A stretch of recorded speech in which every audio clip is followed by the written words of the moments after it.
On అనే complete చేసిన తర్వాత మనకు బై అనే ప్రిపోజిషన్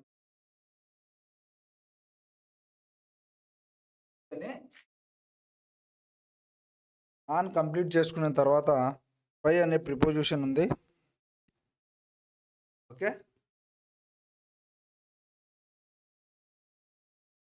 ఆన్ అనే ప్రిపోజిషన్ కంప్లీట్ చేసుకున్న తర్వాత బై అనే ప్రిపోజిషన్ ఉంది. బై అనేది mostly it is used in the passive voice. Okay, mostly by it is used mostly in the by mostly used in the passive voice. Okay, passive voice అంటే suppose active voice and passive voice అనేవి రెండు ఉంటాయి. Suppose I go to school is in the active voice. School is gone by me. Okay, I go to school అనేది active వాయిస్లో ఉంటే school is gone by మీ అనేది passive వాయిస్లో ఉంటుంది. నేను స్కూల్కి వెళ్తాను అనేది యాక్టివ్ వాయిస్ అయితే స్కూల్ ఈజ్ గాన్ బై మీ అనేది ప్యాసివ్ వాయిస్. ఇక్కడ నేను స్కూల్కి వెళ్తాను, స్కూల్ నా చేత వెళ్ళబడుతుంది అనేది ప్యాసివ్ వాయిస్. సో చేత, బై అంటే చేత, నా చేత స్కూల్కి వెళ్ళబడుతుంది అని ప్యాసివ్ వాయిస్లో చెప్పేటప్పుడు ఖచ్చితంగా మనం బై అనే ప్రిపోజిషన్ని ఖచ్చితంగా వాడాల్సింది ఉంటుంది. ఆ తర్వాత by is used for mode of travel. Okay, by is used for mode of travel.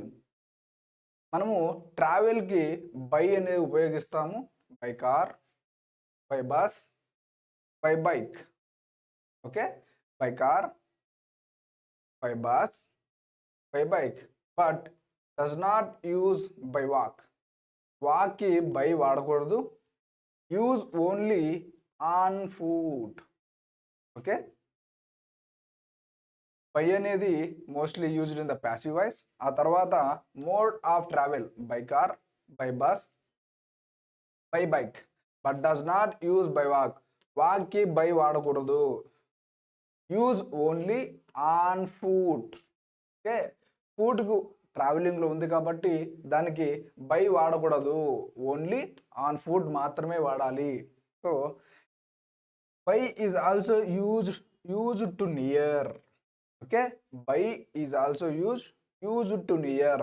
దగ్గరగా ఉన్నప్పుడు కూడా బై అనే ప్రిపోజిషన్ని వాడాల్సి ఉంటుంది.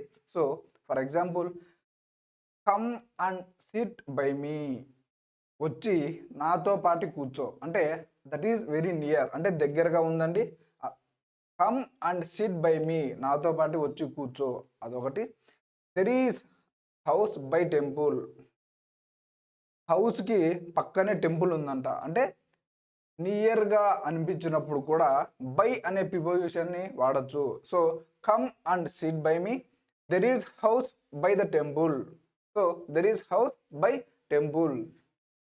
అదేవిధంగా బై అనే preposition complete the work by tomorrow. Complete the work by tomorrow. On tomorrow రాకూడదండి. ఓకే, టుమారో ముందర ఓన్లీ బై అనే ప్రిపోజిషన్ మాత్రమే వాడాలి, ఆన్ ప్రిపోజిషన్ ఉండకూడదు. ఓకే, ఆ తర్వాత pay the fee by next Monday. Okay, pay the fees by next Monday. We already discussed in the past. Okay, on చూడండి, on next Monday. On next Monday అనే sentence తప్పు. On Monday next అనే sentence correct. ఇప్పుడు మనము ఇది Monday ముందర on వాడచ్చు, నెక్స్ట్తో మనకు పని లేదు. కానీ మండే ముందర నెక్స్ట్ వచ్చిందా, ఆన్ అనే ప్రిపోజిషన్ వాడకూడదు. కానీ బై నెక్స్ట్ మండే. సో ఇక్కడ మండే ఉంది కాబట్టి నెక్స్ట్ ముందర బై అనే ప్రిపోజిషన్ వాడచ్చు. కానీ ఇక్కడ నెక్స్ట్ ముందర ఆన్ అనే ప్రిపోజిషన్ వాడకూడదు. ఓన్లీ మండే ముందర మాత్రమే ఆన్ అనే ప్రిపోజిషన్ వాడాలి. సో సో ఇక్కడ నెక్స్ట్తో మనకు పని లేదు. ఓన్లీ మండే ముందర వస్తే ఆన్ వాడాలి. ఆన్ నెక్స్ట్ మండే అనే సెంటెన్స్ తప్పు. నెక్స్ట్ మండే అనే ఈ సెంటెన్స్ వచ్చినప్పుడు దాని ముందర బై అనే ప్రిపోజిషన్ వాడాలి. ఇది ఖచ్చితంగా బాగా గుర్తుపెట్టుకోండి, కన్ఫ్యూజ్ అవుతారు. ఓకే, చూడండి. There is house by temple, తర్వాత complete the work by tomorrow. Tomorrow ముందర ఆన్ అనే ప్రిపోజిషన్ ఉండకూడదు, బై అనే ప్రిపోజిషన్ మాత్రమే ఉండాలి. Pay the fees by next Monday. By next Monday అనే సెంటెన్స్ కరెక్ట్ అవుతుంది. ఆన్ నెక్స్ట్ మండే అనే సెంటెన్స్ రాంగ్ అవుతుంది. ఆన్ మండే నెక్స్ట్ అనే సెంటెన్స్ అది రైట్ అవుతుంది. సో నెక్స్ట్ మనం ఆఫ్ అనే ప్రిపోజిషన్ చూద్దాం. ఓకే,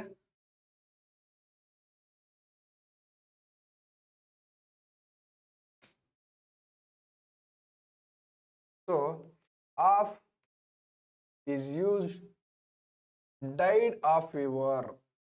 అంటే ఆఫ్ అంటే యొక్క అనే మీనింగ్ వస్తుంది. సో డైడ్ ఆఫ్ ఫీవర్ చేత చనిపోయినాడు. Proud of, okay. Express the measure అంటే మనము ఒక కొలిచేటప్పుడు, అంటే ఒక ఎక్స్ప్రెస్ మెజర్ని కొలిచేటప్పుడు కూడా ఖచ్చితంగా ఆఫ్ అనే ప్రిపోజిషన్ని వాడాల్సి ఉంటుంది. ఓకే, ఎక్స్ప్రెస్ మెజర్ కొలిచేటప్పుడు ఆఫ్ అనే ప్రిపోజిషన్ని వాడాల్సి ఉంటుంది. Okay, a seat of paper. Okay, a seat of paper దాన్ని మెజర్ చేస్తున్నాం. ఎ మీటర్ ఆఫ్ దీన్ని కూడా మెజర్ చేస్తున్నాం. ఎ పీస్ ఆఫ్ దీన్ని కూడా మెజర్ చేస్తున్నాం. A kilo of. So of is used when expressing the measure. Okay, of is used when expressing the measure. Of preposition is used. Okay, sheet of paper, a meter of, a piece of, a kilo of. So of is also used in to express the relation ని express చేసేటప్పుడు కూడా మనము of అనే preposition ని వాడచ్చు. Okay, cousin of man. Okay, and some example fear of war అంటే యుద్ధం యొక్క భయము. Okay, writer of books, the death of leader. Okay, యుద్ధం యొక్క భయము, బుక్స్ యొక్క రచయిత. ఓకే, బుక్స్ యొక్క రచయిత, లీడర్ యొక్క చావు. ఓకే, యొక్క. ఓకే, ఆఫ్ అంటే యొక్క అనే అర్థం వస్తుంది. ఆ తర్వాత ఫర్. ఓకే, సో ఫర్ అంటే ఫర్కు సిన్స్కు తేడా ఏందో చూద్దాం. Since and for. What is the difference between the sins and for? So ఈ రెండు ఎక్కువ ఎగ్జామ్లో స్టార్టింగ్ ఎర్రర్స్లో కనిపిస్తుంటాయి. ఫర్ ఎగ్జాంపుల్ సిన్స్ అంటే ఏం లేదండి, it is exact point of time. Okay, exact point of time. ఇది period of time.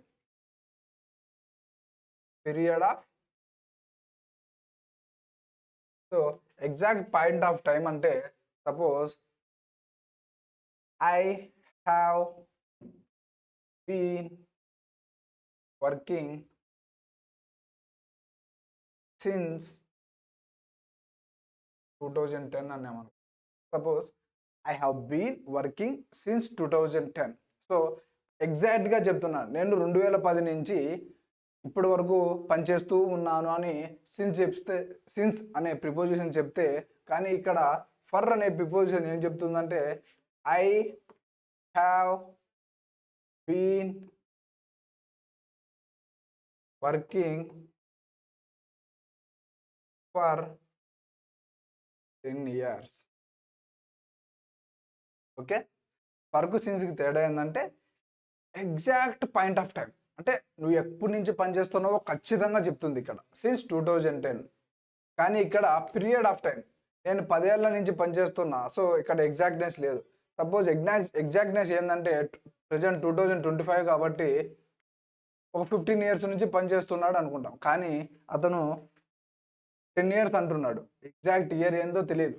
So exactness ఉంటే పాయింట్ ఆఫ్ టైం సిన్స్ అనే ప్రిపోజిషన్ వస్తుంది. ఎగ్జాక్ట్నెస్ లేకపోతే పీరియడ్ ఆఫ్ టైం వస్తుంది. సపోజ్ ఫర్ ఏ వీక్, ఒక వారం నుంచి పనిచేస్తున్నాను, ఆ రోజు ఏ రోజు తెలియదు కాబట్టి అందులో ఎగ్జాక్ట్నెస్ ఉంటుంది, పీరియడ్ ఆఫ్ టైం ఉంటుంది. I have been working for a week,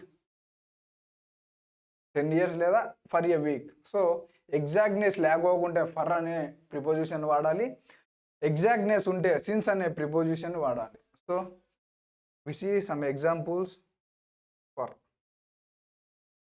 So for అనేది period of time or lapse of time. Okay, చూడండి, I have not seen her for a week. ఒక వారం నుంచి ఆమెను నేను చూడడం లేదు అని చెప్తున్నాడు. సో ఒక వారం అంటే ఎగ్జాక్ట్నెస్ లేదు, it is a period of time. అందుకే ఫర్ అనే ప్రిపోజిషన్ ఇక్కడ వాడడం జరిగింది. So okay, next purpose. పర్పస్కి కూడా ఫర్ అనే ప్రిపోజిషన్ వాడతాం. For help, for a walk. Next direction. Direction, they started for Chennai. Okay, వాళ్ళు ఎక్కడికి వెళ్తున్నారు? చెన్నైకి వెళ్తున్నారు. They left for Chennai. Okay, డైరెక్షన్స్లో కూడా ఫర్ అనే ప్రిపోజిషన్ వాడచ్చు. They started for Chennai, they left for Chennai. Chennai నుంచి వస్తున్నారు, చెన్నై నుంచి చెన్నైకి వెళ్తున్నారు, చెన్నై నుంచి వస్తున్నారు. ఓకే, సిన్స్కు ఫర్కు తేడా ఏంటి? సిన్స్కు మరియు ఫర్కు తేడా ఏంటి? సిన్స్ అంటే ఎగ్జాక్ట్ పాయింట్ ఆఫ్ టైం గురించి చెప్తుంది, ఫర్ అంటే పీరియడ్ ఆఫ్ టైం గురించి చెప్తుంది. ఎగ్జాక్ట్ పాయింట్ ఆఫ్ టైం అంటే నేను మార్చ్ 12th నుంచి పనిచేస్తున్నాను. ఓకే, మార్చ్ 12th నుంచి పనిచేస్తున్నాను, దట్ ఈస్ ఎగ్జాక్ట్నెస్. నేను 2010 నుంచి పనిచేస్తున్నాను. I have been working since 2010. కానీ ఫర్ అనేది పీరియడ్ ఆఫ్ టైం చెప్తుంది. I have been working for 10 years. 10 years నుంచి పనిచేస్తున్నాను కాబట్టి అది అక్కడ ఎగ్జాక్ట్నెస్ లేదు కాబట్టి అది పీరియడ్ ఆఫ్ టైం అవుతుంది కాబట్టి అక్కడ మనము ఫర్ అనే ప్రిపోజిషన్ని వాడతాం. Okay, next we go to to preposition. So to అనేది to express the motion in the direction of. Okay, to express the motion in the direction of. ఒక చోటు నుంచి ఒక చోటికి వెళ్ళడం అంటే ప్రిపోజిషన్ టు అనేది ఇన్ ద మోషన్ ఆఫ్ అనే చెప్తుంది. To express motion in the direction of అనేదాన్ని చెప్తుంది. ఎగ్జాంపుల్ చూద్దాం. కమ్ టు మీ అంటే ఒక చోటు నుంచి నా దగ్గరకు రా అని చెప్తున్నాం. Okay, there is a motion in the direction of. So let us go to the market. మార్కెట్కి వెళ్దాం పదండి, మనమందరం మార్కెట్కి వెళ్దాం పదండి. There is a motion in the direction of, that is to. Okay, indicate the direction. It is indicating the direction to the places. For is indicating the direction for the places, but the indicate the direction for the directions to the east, to the west, to the north, to the south. So we are indicating to ane preposition ni indicate the direction to the east, to the west, to the south. ఇట్లా to అనే preposition వాడతాం. తర్వాత next చూద్దాం. చూడండి, to the south. Okay, next towards అనే preposition చూద్దాం. So towards అనేది in the direction of. Okay, to అనేది in the direction of. So direction ఏ విధంగా ఉంటుందో ఇప్పుడు టువర్డ్స్ ఏ విధంగా ఉంటుందో ఇప్పుడు చూద్దాం. Suppose here is a bus stand. ఇక్కడ ఒక బస్ స్టాండ్ ఉందనుకుంటే ఇప్పుడు సపోజ్ నేను ఇక్కడ ఉన్నాను. Okay, I walks towards the bus stand అంటే నేను బస్ స్టాండ్ గుండా అంటే bus stand. He walks towards the bus stand అంటే బస్ స్టాండ్ వైపు నేను వెళ్తున్నాను. Okay, he walks towards the bus stand, అతను bus stand. Okay, he walks towards the bus stand, అతను బస్ స్టాండ్ వైపుకు నడుచుకుంటూ వెళ్తున్నాడు. ఓకే, టువర్డ్స్ ఆ వైపు అని చెప్తాం. He walks towards the bus stand, ఆ వైపు నడుచుకుంటూ వెళ్తున్నాడు అని చెప్తాం. Next along. Towards is equal to along, కానీ ఇక్కడ ఓన్లీ డినోటింగ్ వన్ పర్సన్. టువర్డ్స్లో డినోటింగ్ ఓన్లీ వన్ పర్సన్, కానీ అలాంగ్లో two more in one direction, ఒక డైరెక్షన్లో ఒకరు కాకోకుండా ఎక్కువ మంది అంటున్నాడు. Okay, it is like a towards మాదిరే అంట, కానీ in the direction of but necessary reaching the place, అంటే బస్ స్టాండ్ను రీచ్ కావాల్సిన అవసరం లేదు, కానీ మోర్ దాన్ వన్ పర్సన్ వెళ్ళాలి అంటున్నాడు. For example, I and my father walks along with my father. Okay, I walks along with my father అంటే 2 persons కనిపిస్తున్నారు కదా. So for example, he walked along the road అంటే ఒకరున్నారు, road ఉంది అంటే road వెంబడి అతను నడుచుకుంటూ వెళ్తున్నాడు. Okay, he walks along the road, road ఒకరున్నారు, రోడ్డు ఒకటి ఉంది, హీ అనే ఒకరున్నారు. So two more in one డైరెక్షన్లో రోడ్డు ఉంది, అతను ఉన్నాడు. There are no lights along the highway, here lights and the highway వెంబడి లైట్స్ లేవు అంటున్నాడు. We are denoting two more in one direction. Okay, two more in one direction, here only one direction, only one person or one thing in one direction is called towards. To more in one direction is along. అర్థమైందా? టువర్డ్స్కి along తేడా ఏంటంటే one person తన డెస్టినేషన్ని reach అవ్వడం, one కంటే ఎక్కువ అంటే 2 persons ఆ వైపుగా వెళ్ళడం అనే అర్థం. ఓకే, నెక్స్ట్ బట్ అనే ప్రిపోజిషన్ని చూద్దాం. సపోజ్ బట్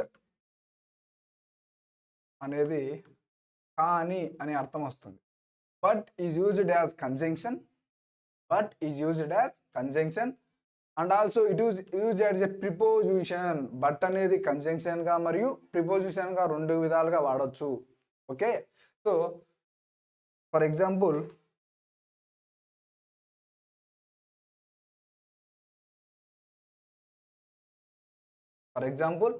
బట్కి ఎగ్జాంపుల్ చూద్దాం. I wrote an exam well, but